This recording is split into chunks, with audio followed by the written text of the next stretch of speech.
Hey guys, welcome back to a new video. As you can tell, we're doing a new build today. This is going to be an ASUS TUF-themed build because they currently have a campaign where you can get a load of cash back. So for example, if you go to scan.co.uk for this Z790 motherboard that I looked at yesterday, you can get £35 back. You can also leave reviews on Scan and get further cash back as well. So now is the time to build if you've been putting off getting any components. This build we're going to aim for a mid to higher end tier. We're going to go 13600K with a 3080. Not going to go absolutely nuts and go high end though, because we want to keep this affordable, especially when you're going to get some money back on some of the parts as well. Brings the cost down even more. So I'm going to stop waffling and just get straight into this build. I'll explain all the different parts as we go, the rationale behind them, and then we'll do some benchmarks and performance at the end. So as usual, we'll install as much as we can into the motherboard, then we'll get that into the case. So our motherboard is the Z790 Gaming Plus Wi-Fi from ASUS, the TUF edition of course. You can save £35 currently as a cashback bonus with this board. Well, this is the DDR5 variant of the board, but you can get a DDR4 if you want to use your existing memory. There is a full overview on the channel if you want to check the board out in a little bit more detail. And then we're going to be using the Intel 13600K. So this is a 14 core processor. We've got 6 performance cores, 8 efficiency cores with a max turbo of 5.1 gigahertz. So I'm going to open up our socket and get this installed. Have a wiggle. And cover will pop off. Make sure you keep that in case you need to RMA your board. Memory wise, I've gone for some G-Skill Trident Z for this build. This is a 5600 megahertz kit, but CL36, a little bit lower latency. I think 5600 is quite a nice sweet spot between price and performance as well. So we're going to open our second and fourth latch and then line up our notches and get some nice clicks. I also love this is fairly matte as well, so it's going to match our motherboard really nicely. And then RGB we can always configure or just turn off if you're not a fan. So I've got our other stick in as well. And there we go. So for storage, I've gone for the Seagate FireCuda 530. This is a 1TB version, blazingly quick in anything that I've done with that. I've used it in a number of builds, but still a good price as well for the performance that you get. If you want something a little bit cheaper, I'd look at Solidim. You get great speeds from their drives as well, but they are a tad cheaper. So let's get our cover off and get this installed. The top slot on the Z790 Plus is a Gen 4. There isn't any Gen 5 support on this board, but you could always look at the Z790-H if you want something that's Gen 5, only a little bit more expensive as well. So we'll get this upside down in this board, and we've got a quick latch to get that installed, nice and easy. And we'll take off our thermal pad protective plastic and get this screwed back down. So now we've got those components onto the motherboard, I'm going to get our cooler backplate ready to make life a little bit easier later on. We're going to be using the ASUS LC240 for this build. We've also got some additional fans to go into the case as well, so it'll be all matching nicely. So I've taken our backplate out of the box. I'm going to use the further settings on this backplate, which is for LGA 1700. A lot of ASUS motherboards do have the support to use an older generation cooler, but if you have the potential to use the 17, then I would recommend it because there are different heights in the screws. So now that's in, we can get our 1700 little standoffs and get these installed. This cooler also does support AM5 as well if you're going to go down the Team Red route. So moving the motherboard to one side, we'll bring our AIO in. We just need to get the fans installed. These are the T series that come with this. A little bit different from the ones that are in the 3-pack that we're going to be using as well, but for the colours and things and the general aesthetic, it will all match near enough. So the way I'm holding this now is how it's going to look when it's in our case. We're going to have the logo facing down, which we'll be able to see, and then I've got the cables towards me, which will be the shortest run back through the motherboard tray, so we won't have to see them. So we'll be holding those to it. Flip it back over, you can see how it's going to line up. We'll put our other fan on there as well. And we'll look into our mixed bag of black screws. We've got some radiator ones here. I have a little washer already on as well, which I do love to see. It's a nice time saving little bit there. So we're going to take all the long ones, they're going to go through the fans and then into the radiator. So there we go, there's an all now installed onto the radiator. Also in the box we've got a splitter, so we can use one PWM on then to 2, so we'll just connect these together. Saves cluttering up the motherboard too much. And then we've also got one for our ARGB as well, so we can take all of our fans, connect these together. So now we've just got 2 cables from the motherboard instead of 5. So our case, the ASUS GT502 TUF edition of course, another product that you can get some money back on. This supports up to 360mm radiators in the top, in the side. Got loads of support for more fans underneath. Loads of options for this case. First thing we're going to do is take off these straps to then access the top. So once we take those off, we can then take this panel out. It's got a nice dust filter in there as well. And then we've got a couple of screws that will then allow us to take out the fan mount. So we can put our AIO onto this, then just drop it in a minute. So I'm going to get the motherboard installed, then we'll put our cooler onto the roof, bring it all together, then we can put the pump down onto the CPU. Quick little peel. Oh, nice and matte underneath there. So we've got pre-installed standoffs for ATX, so we don't have to worry about moving those around. Little center nub on there as well, so we know it's in position. Then we found the small screws in the accessory box and get all the 9 screws put in. So there we go, that's now installed. We're going to get our AIO into the roof, then we can drop that in. So we just need to bear in mind the way that we're going to actually orientate this. So it will be going in like that from the back. So I'm going to have our hoses coming down more on this side, I think, for this one. Bring our AIO back in. Cables are all nicely routed around the back. I like to be able to see the RGB fairly close to the other fan at the back as well. So I think there should go quite nicely. So using the rest of the screws in that bag that were with the long ones, we'll get this installed. So now we can drop this in like that. I will put the cables through the cable management hole after, but for now we can just get this lined up at the front and then slotted down just like that. So just a couple of little screws at the front just to hold this bracket in, and it's installed. Nice and easy. So those are installed, going up through the top there. We'll tidy that up a little bit more, see if we can keep them nice and tight up the top. But now we can install our CPU cooler. This is default with the Intel bracket on it as well, so we don't actually have to change anything. Let's pop that off. Then I'm going to make sure the logo is the right way up, because there is a orientation on this one. So I'm going to literally put it down straight like that onto the top. Then we're going to take our thumb screws, which are in their own packet, and then put them on the top. I'm going to do opposite. So for example, I'm going to go for the bottom left, then I'm going to go top right. So I'm going to go opposite and diagonal, then bottom right, and then top left. So we get a nice diagonal pattern. There's not going to be so much pressure in a corner. It's going to be nice and evenly distributed. So now they're all done up thumb tight, we can now bring our screwdriver in to give a little bit more pressure, doing them in increments until they are done all the way up. So then our cable for the pump, which is a 3-pin, I'm just going to run and then use one of the headers at the top. So there we go, that's that. And I'll see if I can tuck the rest of the cable under, down by the DIMM slots. We can now pull our RGB cable through, run that by the DIMM slots as well.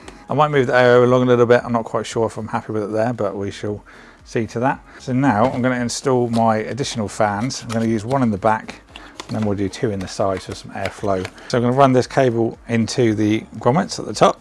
There is a little bit of a kind of clip for the cable as well, which keeps it a little bit tighter, which is nice. So a rear fan installed. Let's just get all these cables pushed through. And then also I've used that little clip, if you can see that up there, but it keeps it flush to the case, which I really like. So our additional fans are going to put on the left hand side here. We need to take off all these covers first. So these ones are going to be push configuration going from the back of the case, which means they are going to be with our logo visible, but it's not too much of an issue. The back of this case has a nice dust filtered panel as well, so it will be bringing in fresh air from that side. Fans installed, looking good. Now we can put our top back for the case, which is just magnetic, so just pop straight back on. Makes me want to take this LAN gaming, having the straps on it. So now we're going to get our power supply sorted out, and then we can get our graphics card in. Then just a bit of cable management, we're pretty much done. Power supply we're going to be using for this build is a C1000 Gold from NZXT. 80 plus gold, you've got a really great warranty. Fully modular as well. Now there are ASUS TUF power supplies if you want to keep it all matching, but I don't actually have one on hand, so I've got to use what I've got. I've also done a full video on this power supply as well if you want to look at all the cables and stuff in a bit more depth. So we're going to need, of course, 24-pin PCIe. We're going to need one of those. We're going to need 2 8-pins for our graphics card, so that's 1 cable.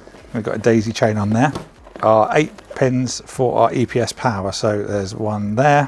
We're going to need 1 SATA as well for our RGB and stuff. Now, as I plug these in, if you're using a different case to what I am, you might want to plug in your 8-pin before you put your AIO in, just to make life a little bit easier, because it can be a little bit of a pain if you've got higher tolerances on your case. But for this one, we've got a nice amount of room, so I don't have to worry, which is nice for a change. This cable is always the wrong way around. Don't think we're going to have to change anything to start with, which is nice. So this literally will just slot in, obviously fan side to us, because we do have, like I said, that dust filtered panel, so it's going to get some nice fresh air.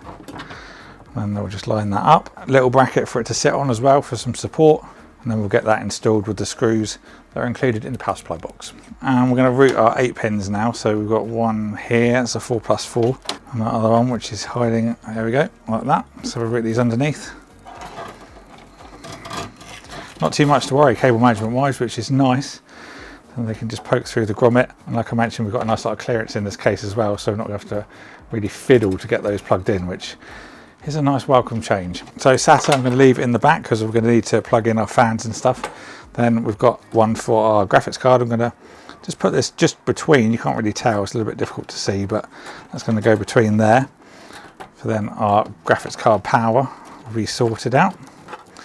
And then the motherboard one I'm going to go underneath, and I'm going to put into the higher up grommet. You can take this bracket out, by the way, I'm just making life difficult because, you know, that's what I do. And then that will go through there like that. So those EPS cables can come through nicely there.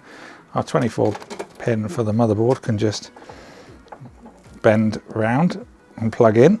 Now you'll probably find yourself that this cable's really tight if you're getting it straight out of a new box, but it will train if you just give it a nice little bend. Same for the 8 pins at the top. We're just going to train those around and get them plugged in. There's one, make sure they're not going to catch the fan. There you go, nice and neat down there now. Just going to push our reset and power buttons through. So power is 3 and 4, reset is 3 and 4 below. There you go. Also some of those clips underneath as well, so if you wanted to route that backwards underneath, clip it in, you can do. So I like those little clips, they're really handy actually. I'm just going to pass through my USB, so then on the other side these can just come out and then go around to plug in. Nice and neat. Same for the USB 3, just like that. Very neat actually. Quite impressed. So now onto our graphics card. So a trusty favourite, this is the ASUS TUF Gaming RTX 3080s. It's a 10GB version 2.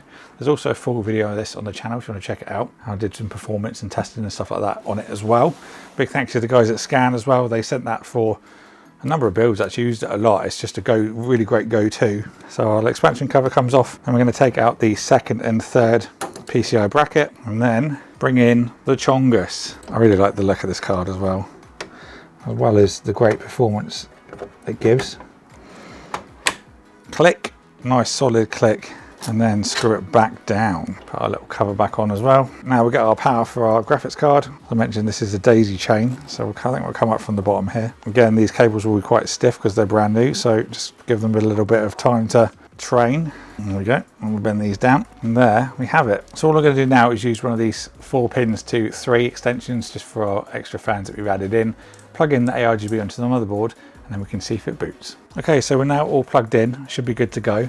I did have to use a RGB hub to actually do all the ARGB.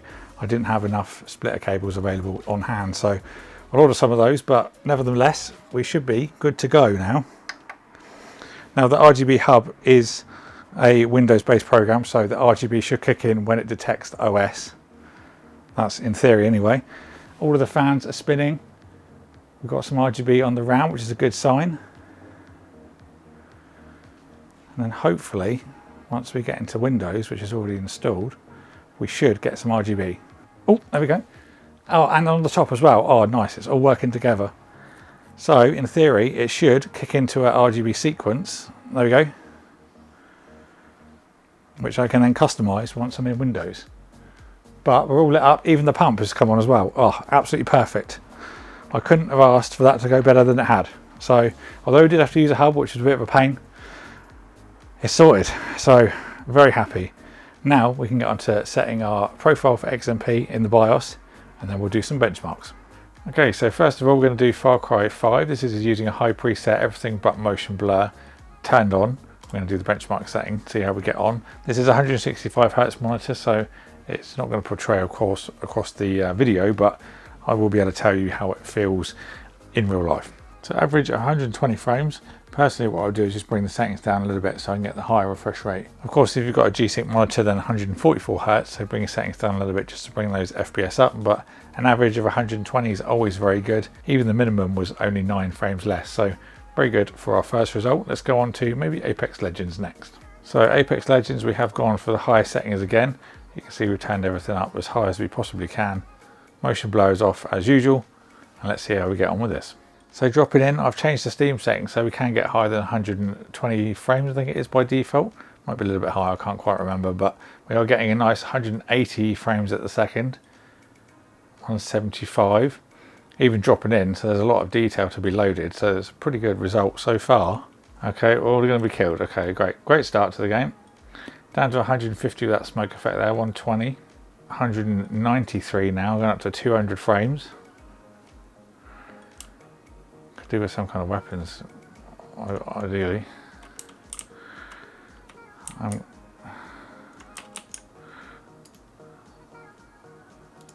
Oh, I hit him as well. Oh, what a shot. I don't play this in the game normally, so that for me is like an incredible feat. Sticking around 170 frames, which I'm very happy with, especially as I'm on a 165 Hz monitor where sitting in that realm anyway. So very good. I'm going to leave it there after doing that great shot because I don't want to embarrass myself. I only get moments like that once in a lifetime, so I think I'll leave it there. On to our next game. I think we'll go for maybe Valorant. So Valorant, everything is cranked. Not the most demanding game in the world, so not really going to be too much to worry about there. But we're well over 600 frames now. 450. Some more details to load here. About 370, 350. A little bit more of a demanding area. 350 still. But yeah, still not seeing anything below 350 frames a second. So Valorant, very easy to run, so not really anything to worry about there.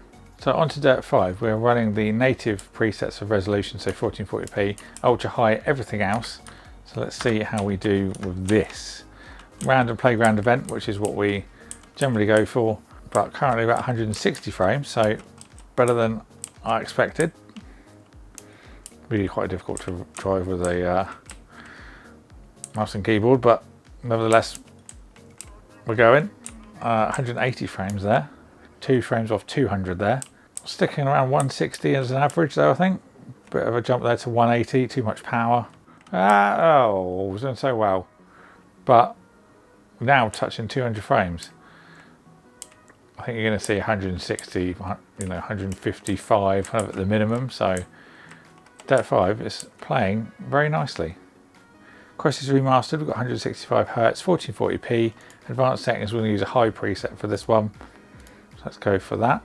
Oh, I certainly feel so much better though. I'm doing so much, oh, so close. I was going to say I was doing so much better than the last time I used this for a benchmark, just because of how smooth it is. I've cranked this up to ultra high just to see if we can still run this okay. And we're still over 250 frames, so yes, absolutely. So absolutely no issue with that at all. But very impressed, over 250 frames, it's staying there as well, so very, very good. Very happy with that. So I think we'll do some Cinebench runs and then some other kind of benchmarks, and then we'll do a little wrap up and give you a general conclusion. So that is my ASUS TUF-themed build. I hope you've all enjoyed the video. I'm really pleased with how this has come out. I don't think there's anything I'd actually change if I was to do this again.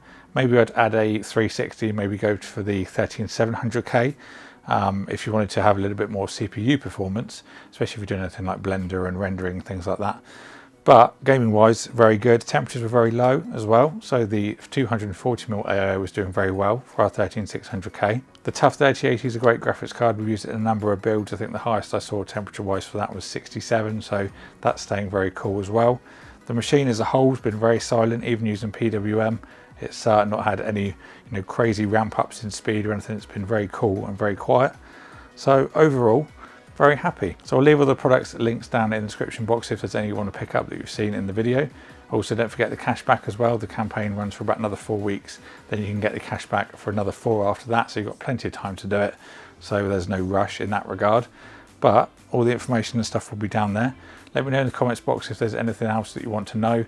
I only have a certain amount of games that I can benchmark, but if there's any specifics you want, let me know. I can try and get them and then add them into a comment. But very happy. Hope you enjoyed the video, guys. Thank you all for watching. Big thank you to Scan for sending out some parts for this, and also ASUS and the other plethora of companies that you've seen throughout the video. Thank you all for watching. I will see you all in the next one.